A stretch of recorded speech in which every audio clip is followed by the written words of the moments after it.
Ito naman galing kay Attorney Trixie Angeles. I respectfully decline this invitation as I question the legality of the inquiry as well as the proposed legislation for being violative of the constitutional guarantee of free speech.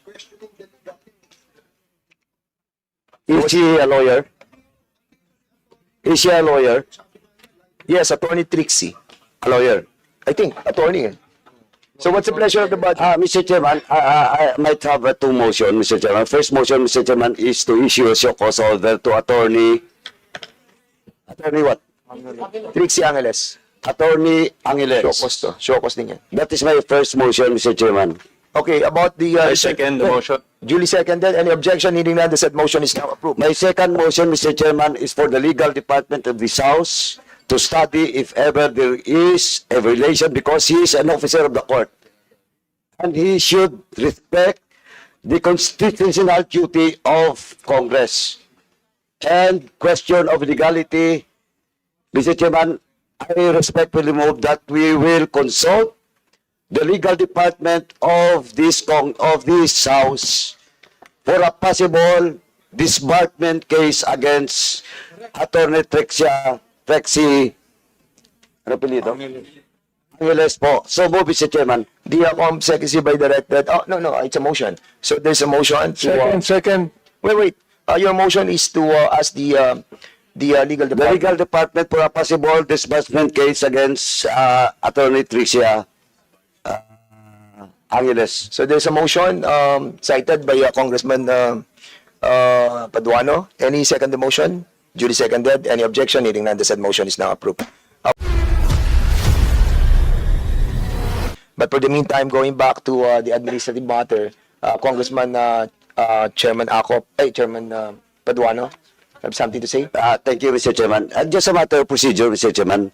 And a protocol of every committee hearing, Mr. Chairman. All resource person being invited in every hearing and absent should have an excuse letter or explanation. And if that excuse letter is valid and acceptable to the committee members, so we will just invite them to the next hearing. But for all those resource persons with an excuse letter or without an excuse letter, they should be invited through a show cause order for the next hearing, Mr. Chairman. So that's a matter of protocol and procedural in every committee hearing, Mr. Chairman. That's why I want to go back to the invited guest that was mentioned by Congressman Abante. And it's up to Congressman Abante that what will be the next step for this committee for his or her invitation in the next hearing. I just want to make it clear, Mr. Chairman, that all invitees who are not present in today's hearing the committee should have a proper disposition with regards to their invitation, Mr. Chairman. Thank you, Mr. Chairman. So what's the pleasure of the body? Mr. Chair, in relation to what Congressman Paduano said, may I know if we're going to invite again those social bloggers? What's the pleasure of the body for those who have been invited and have not written us any excuse letter? Well, to me, Mr. Chair, to me, Mr. Chair, Yes, go ahead. let us invite them again. If they don't show up or make an excuse letter, then I'll make a motion that we issue a show cause order on them. So there's a manifestation by Congressman Abante that those who have not written any excuse letter will be invited again in the next hearing. Actually, hindi ito motion, but it's a procedure that is being governed as, no? So, doon sa mga resource persons na hindi po nakarating, na hindi nagpadala ng mga excuse letter, you are being invited again in the next hearing. And for those who have written an excuse letter, what's the pleasure of this body on the excuse letters that they have sent us? Because they have written as letters. Mr. Chairman, kasi po, in our procedure, depende po sa content ng excuse letter if it is valid or not. That's why, I suggest, kaya lang, tumatagal tayo dito, Yeah. I suggest sana na we will discuss each and every excuse letter. Kasi magkaiba po reason at saka content ng letter. Correct. Diba? For example, in the case of the person that was mentioned by Congressman Abante, ganon po yung sagot niya. Shall we invite her? Babae ba? Shall we invite her again or issue a show cause order? For me, Mr. Chairman, that is offensive and we should also issue a show cause order for her. And we will not just invite her in the next hearing, we will issue a show cause order for that person. Mr. Chairman. According sa, okay, thank you so much for that, Congressman Paduano. According sa Section 9 of our rules, witnesses shall be granted more than two postponements of appearance before the committee without justifiable cause.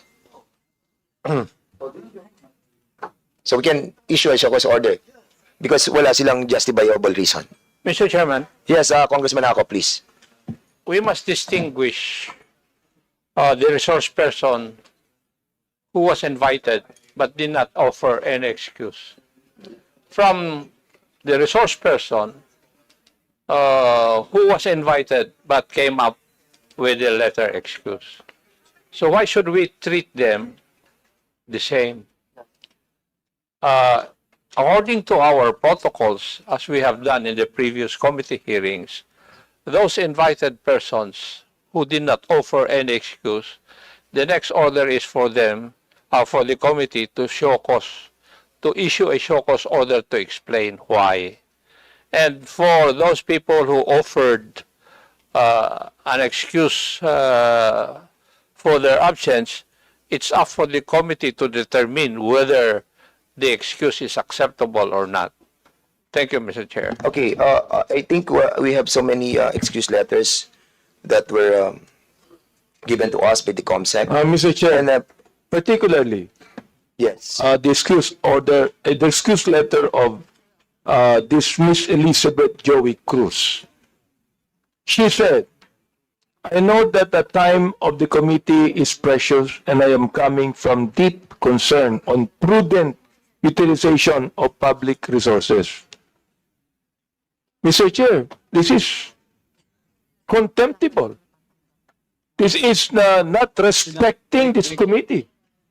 How dare she would say the prudent utilization of public resources? I therefore make a motion, Mr. Chair, that we issue a show cause order on this Elizabeth Joey Cruz. I move therefore, Mr. Chair.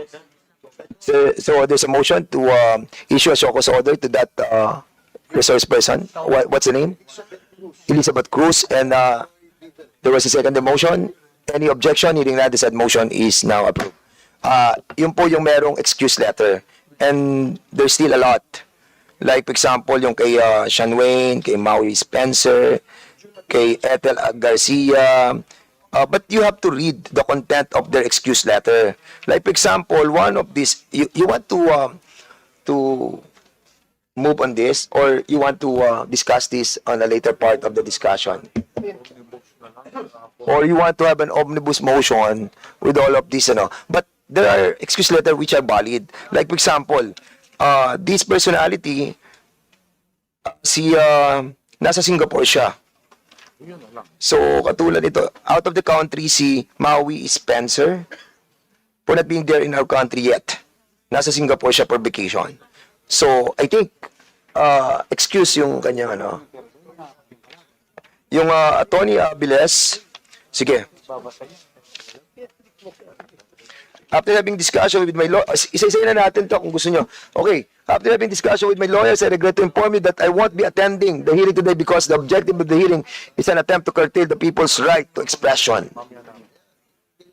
So, kay June Abines. With that excuse letter, Mr. Chairman, I found it not valid and I moved to issue a show cause order for that June Abinas, Mr. Okay, there's a motion to issue a show cause order to this resource person. Any second the motion? Second. There's a second the motion. Any objection? Hearing none, the said motion is now approved. Okay, Mr. Chair, if I may. Go ahead. Mr. Chair, para lang doon sa mga nanonood, ito pong hearing na ito ay hindi para kitilin o isuppress yung freedom of speech nila. Wala ho kaming ganong layunin. Ang layunin po natin dito ay gawan ng pulisiya ang paggamit ng social media platforms. Dapat po meron tayong disiplina, meron tayong code of conduct, meron tayong ethics sa paggamit nitong social media. Hindi yung pagbukas mo ng social media, magmumura ka. Meron dyan, nagso-social media, nagbablog, walang ginawa araw-araw kundi manawagan ng kaguluhan sa ating bansa, nananawagan ng people power, nananawagan ng kudeta. Yung ba ay tama, Mr. Chair? Ang punto lang natin dito is magkaroon tayo ng ganitong regulasyon o regulatory policy para kagaya po ng mga broadcasters, meron po silang KBP. Kagaya po ng mga manunulat sa dyaryo, meron po silang NUJP. They're all bound by rules and regulations. But in this social media, the use of social media platforms, unfortunately, wala po tayong ganyan sa ngayon. At hindi po pwede na gawin pong rason ng mga yan na meron tayong freedom, na kine-curtail natin yung freedom of speech nila. Huwag niyo pong lokohin ang taong bayan. Wala hong curtailment o suppression ng freedom of speech dito. Kaya nga kayo inimbita rito eh. Diba? Kaya kayo inimbita dito para makapagpahayag din kayo. Hindi po ba yan ay tamang freedom of expression? Ba't ngayon nagpapadala kayo ng mga sulat na hindi kayo pwede kasi hindi kayo naniniwala sa layunin ng pagdinig na ito? Wag po kayo magtago sa mga ganyan. Ang tatapang nyo. Sabi nga ni Congressman Abante, in the advent of social media, suddenly Filipinos become political analysts. They become journalists. They become experts.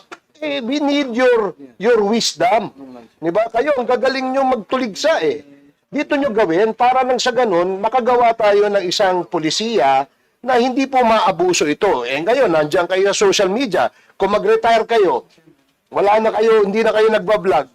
Paano kaya yung mga susunod na mga vloggers? Yun lamang po ang layunin natin dito. Kaya wag kayong magdahilan na hindi kayo nagpupunta rito dahil hindi kayo pupunta dito kasi hindi kayo naniniwala sa layunin ng investigasyon na ito. We want to craft a policy, a remedial legislation so that there will be discipline and code of ethics in the practice and use of our social media platform, Mr. Chair. Thank you. 7 na lang naman pala to. So, tapusin na natin. Maikli na lang to. Ito may excuse letter din si Mark Anthony de la Cruz Lopez. I was supposed to stand in front of this committee today in what has been asserted as inquiry on fake news peddlers, narco-bloggers, and Pogo-funded bloggers in aid of legislation. I would have loved to really open up and tell you my story on how I evolved from being an ordinary citizen. Mahaba po siya, mga 5 pages siya. Pero tinitingnan ko po, you see Mr. Fernandez and Barbers, I reiterate that I am a citizen of the Republic and I actually understand that the premise of your so-called inquiry is without basis, nor cannot understand on solid legal ground. I therefore invoke my rights as provided for in the Constitution and decline your invitation. So, mahaba po yung kanyang letter and I cannot understand fully, but this is the content of the letter. So, what's the pleasure of the body? Mr. Chairman, once again, the letter that was sent to this committee is not valid.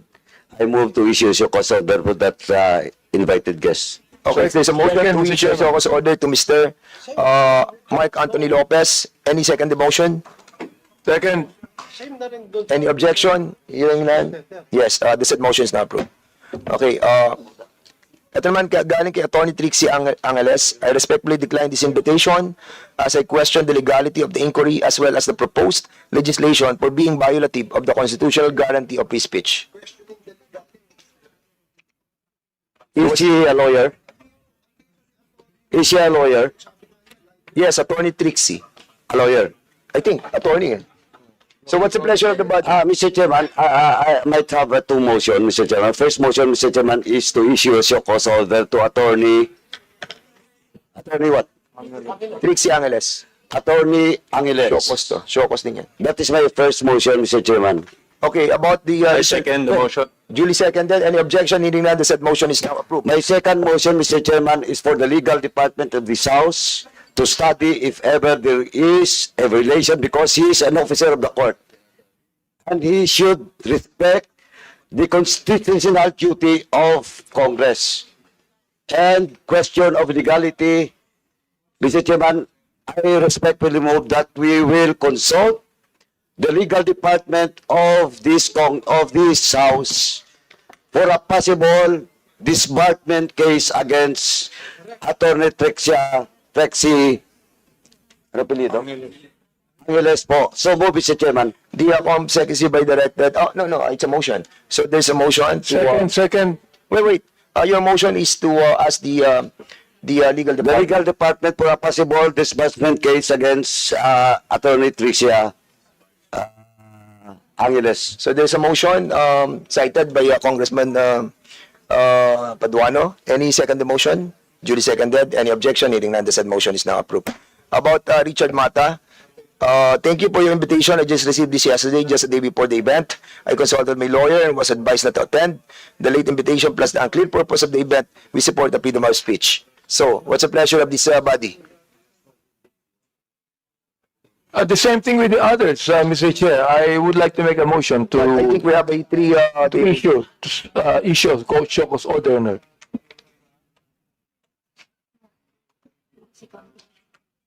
There's a motion. Any second the motion? Duly second. Any objection? Hearing none, the said motion is now approved. About the Aaron Peña. While I initially wanted to accept, I would like to respectfully decline your invitation to share my knowledge on matters that were raised by Representative Ace Barbers in his privileged speeches. Last year, after a series of consultation with my lawyers, I would like to categorically state that I'm neither paid by POGO operators nor drug lords, and so my knowledge is not used for the goal of the joint committee. Same thing. Motion. Mr. Chairman, I move to issue a show cause order for... There's a motion to issue a show cause order to this person. Any second the motion? Second the motion. Duly seconded. And objection, hearing none, the said motion is approved. And Kisette Chu. This in reference to your invitation to the joint inquiry congressional hearing on social media. After careful consideration, I would like to respectfully turn down your invitation due to these following reasons. Mahaba po yung reasons. 4 pages.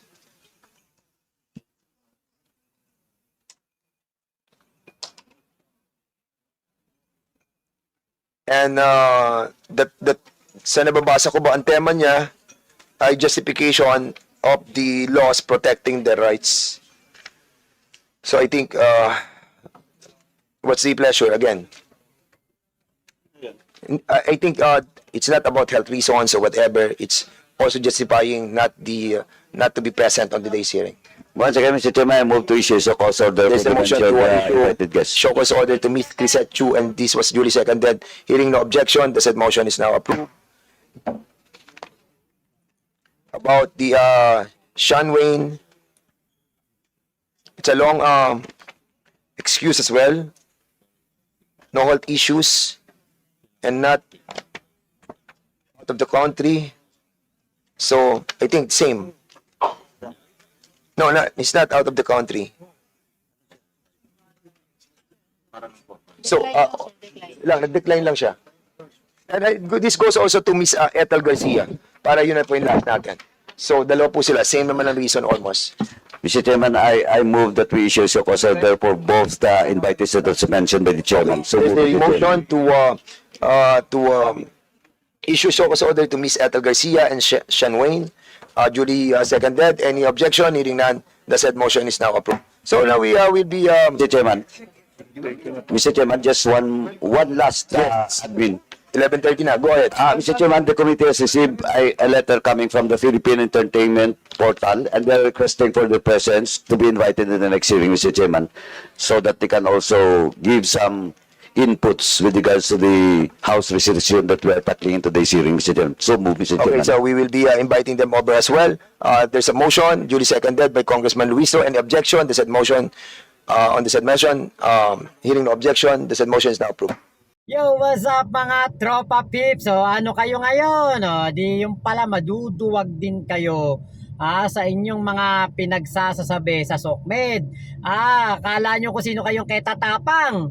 Yun pala, pag pinatawag sa Kongreso, hindi nyo kayang tayuan ang inyong mga pinagsasasabi. At magtatago kayo sa punja ng sinasabing freedom of speech. O, ayan, Attorney Trixie, abogado ka.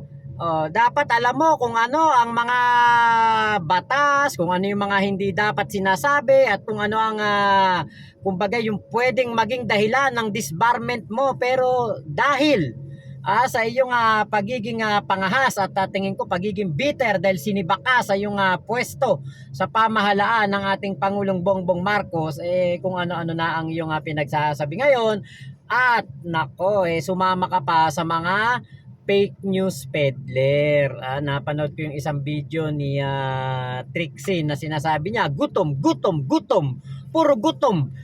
Bakit si Sara Duterte hindi magpalamon ng mga kababayan natin, hindi magpakain sa mga mahihirap na sinasabing mga naghihirap na walang makain, pero nagbabayad ng safe house na nagkakahalaga ng 100,000 kada isang araw? Di sana pinakain na lang yon sa mga mahihirap. Di sana mas bayani pa tingin ko sa kanya. Bayani pa siya sa mga Pilipino dahil kahit na bawal gamitin sa ganung kaparaanan na yung intelligence fund, confidential fund, pambibili mo na lang ng pagkain ng mga mahihirap, kahit na bawal yun, ginawa, kung yan ang ginawa ni Sara Duterte, baka bayani pa siya ngayon ng mga Pilipino.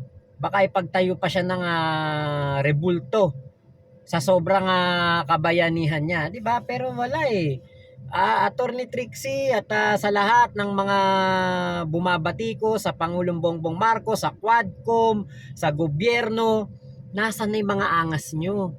Nasaan ang mga pinagmamalaki ninyo at yung mga pinagsisigawan ninyo? Nasaan na? Ba't nagtatago kayo sa punja ng freedom of speech? Sobra-sobra naman yung mga freedom na yun dahil below the belt ang inyong mga binabanat sa Quadcom, sa Pangulo, sa First Lady, sa House Speaker, at sa lahat ng mga malapit kay PBBM. Pinagbababanatan ninyo, pinagsasalitaan ninyo ng hindi maganda, ng hindi tama, ng hindi ayos. Ngayon takot na takot kayo, mga duwag pala kayo yung mga vlogger na to, kala mo kung sino mga kitatapak, lalaki ng katawan ninyo. Pag pinatawag pala kayo ng TRICOM, wala, nga. Mga duwagis pala kayo, mga sa SOCMED lang kayo matapang, pero pagdating sa Kongreso, takot na takot kayo. Kung talagang totoo mga pinagsasabi nyo, nasa tama kayo, bakit hindi kayo pumunta ng TRICOM? Ano ba kinakatakot nyo? Contempt? Ba't kayo matatakot sa contempt kung nasa inyo ang katotohanan? Diba? Huwag kayong matakot kung nasa inyo ang katotohanan. Kaya lang, para kayong si Sara Duterte, takot nang mag-endorse na ang kandidato. Bakit? Kasi alam niya wala sa kanya yung katotohanan. Alam niya hindi siya magiging epektibong endorser dahil siya'y sinungaling. Di parang kayo yan. Mga sinungaling kayo, kala tatapang, mga kala nyo kayo kung sinong mampuna, mambatikos, bumira ng below the belt sa Pangulo at sa First Lady. Yun pala, takot kayo sa TRICOM. Sana nga talaga lahat kayo ay makontempt at mabigyan ng show cause order, at yung mga abogado na mga DDEBs ay madisbar para mabawasan yung mga pulpol na abogado dito sa ating bansa at mga pulpol na vlogger. So yun lamang po, maraming salamat sa pagsama nyo dito sa vlog ko na ito. Ingat po kayo, nasa mga panig kayo ng mundo. Momo chup chup. Love you, God bless us all, Pilipinas. God first.